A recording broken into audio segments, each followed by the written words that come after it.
Morning, everybody. Happy Wednesday. Today is day 3 of our 3rd grade math review week. So we're going to switch a little bit. The past 2 days we've been talking about multiplication and division. Today we are going to review rounding and estimation because those kind of go hand in hand. So our I can statement for today is I can round numbers to the nearest 10 and 100. However, just like always, before we get into that, let's do some fluency. And today we're going to go back to the distributive property. So please get a piece of paper, pen, marker, whiteboard, whatever you may have, and let's set these up. The first one I want you guys to write is 14 times 7 equals blank. And hopefully we remember that the distributive property tells us that we can break apart a larger factor into 2 smaller add-ins to make the problem easier to solve. We can decompose. So 14 can break into what? Hopefully you're thinking we always like to take out a 10. 10 plus 4 times 7. And then we're going to multiply each of these parts by 7 because we see the times 7 here. So it's going to become 10 times 7 plus 4 times 7. 10 times 7 gives us 70. Plus 4 times 7 gives us 28. We can either add this in our heads or we can write it vertically to solve, but I'm going to go ahead and add my tens. 7 plus 2 tens, that's 9 tens. 0 plus 8 is 8. 14 times 7 is 98. Let's try another one. Let's do 8 times 19. Now, just because I put a different factor first, we always look for the bigger factor, and that's the one that we're going to want to decompose. So even though 8 is first, I know that 19 is bigger, so I'm going to decompose 19 into what? 10 plus 9. Then my equation, I'm multiplying them both times 8. So it's going to be 10 times 8 plus 9 times 8. You know, 10 times 8 gives us 80, plus 9 times 8 gives us 72. So 80 plus 72, 0 plus 2 is 2, 8 plus 7, 15. 152. And let's do our last one. Our last one is 13 times 9. Again, decompose the larger factor, 13. 10 plus 3 times 9. So what is my new two expressions going to be? 10 times 9 plus 3 times 9. 10 times 9, that gives me 90, plus 3 times 9, 27. Add it vertically if I need to, 90 plus 27. 0 plus 7 is 7, 9 plus 2 is 11. 117. Now, all of this distributive property is going to come in handy tomorrow because our lesson tomorrow is actually going to be all about the distributive property with area models. So it's good that we've gotten this practice in. Now, without further ado, let's look at our lesson today on rounding. So I'm going to go ahead. I apologize, you guys, my chair is squeaking so loud. All right, here we go.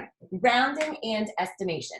So we know when we round, we can round to the nearest 10, we can round to the nearest 100. If we wanted to, we could round to the nearest 1,000 if the number had thousands in it. But for number 1, let's just look at rounding to the nearest 10. So the first thing I'm going to do is round each of these numbers. If I'm rounding to the nearest 10, I underline my tens place, and I look next door. My 8 tells me to let it rest or raise the score. We know 4 or less, let it rest. 5 or more, raise the score. Because remember, we know that 5 is our halfway point, our midpoint. Anything greater than 5 would round up. Anything less than 5 would round down. Let me go back. Anything greater than or equal to 5 rounds up. Anything less than 5 rounds down. So 8 is greater, so that means the 3 is going to bump up to a 4. So 38 rounds to 40. And then 43 would round to what? Again, underline my 4. Look next door.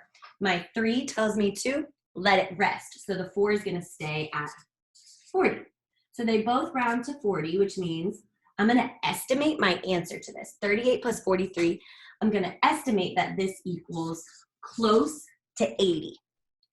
Now, let's check our work and see if we are correct. So I'm gonna rewrite it over here, 38 plus 43. 8 plus 3, that's 11. 3 plus 4 plus 1 is 8. And we can see that that's very close. So this is how rounding can help us estimate or guess what our answer is going to be. We round each of our each of our add-ins and give us a close guess, and then we can check to see if we are close. Now, let's look at 369 plus 108, and this time let's round to the nearest 100. So I'm going to underline my hundreds place in each of them, and I'm going to look next door. 369, I'm going next door. The 6 tells me to raise the score. So the 3 is going to round up to 400. And then let's do the same for 108. I'm underlining my hundreds place. Look next door. My 0 is going to tell me to let it rest. It stays at 100. 400 plus 100. Well, that's easy. That's 500. So my guess or my estimate is that 369 plus 108 is about 500. Now let's solve it for real and see what we get. 369 plus 108. 9 plus 8, that's 17. 6 plus 0 plus 1, that's 7. 3 plus 1 is 4. 477 is close to 500, so I would say that's a good estimate. However, when we have numbers in the hundreds place, with digits in the hundreds place, we can choose to either round to the nearest 100 or we can round to the nearest 10. And one of them is going to give us a more exact estimate. It's going to be closer. So let's look and see which rounding will give us a closer estimate. So on this first part, let's round to the nearest 100. So I'm going to go next door. 3 tells me to raise the score. 3 tells me to let it rest. It's going to stay at 500. And then 429, go next door.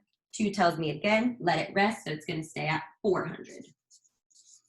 So my estimate is, that's easy, 900. Now let's look and see what happens when I round to the nearest 10. So I'm going to go next door. Now this time I'm looking at my tens place, but I look at the ones place to see what to round to. 1 tells me to let it rest. So it's going to stay at 530 because the tens place stays the same. Then let's do this one. Looking in the tens place, go next door. 9 tells me to raise the score. So this 2 is going to go up to a 3. So 430. Now when I add, I see 0 plus 0 is 0, 3 plus 3 is 6, 5 plus 4 is 9. So my original estimate was 900 when I rounded to the nearest hundreds. My tens estimate was 960. Let's solve this for real over here and see which estimate is closer. Here we go. 1 plus 9, I know that's 10. 3 plus 2 plus 1. 3 plus 2 is 5, plus 1 is 6. 5 plus 4 is 9. So the actual answer is 960. Which of our estimates was closer? The one where we rounded to the nearest 10. So the smaller place value that you round to will give you the most close answer or the most close estimate. So hopefully this is a good review on rounding and estimation. I'm going to go ahead and show you your classwork for today. So that way you guys can see what we are working on. Looks like this. Now yours, you guys don't have to worry about adding to estimate. You are just going to round the numbers. So again, at home, you can just label A, B, C, D, E, and F and tell me what they would round to. Feel free to use the number line if you would like to help you plot to see, is it close, like is it below the midway point or above the midway point? Or if you want to do what we did where we underlined the digits, that's fine too. Make sure you turn this in once you are finished. And as always, don't hesitate to let me know if you have any questions. Talk to you guys later. Bye.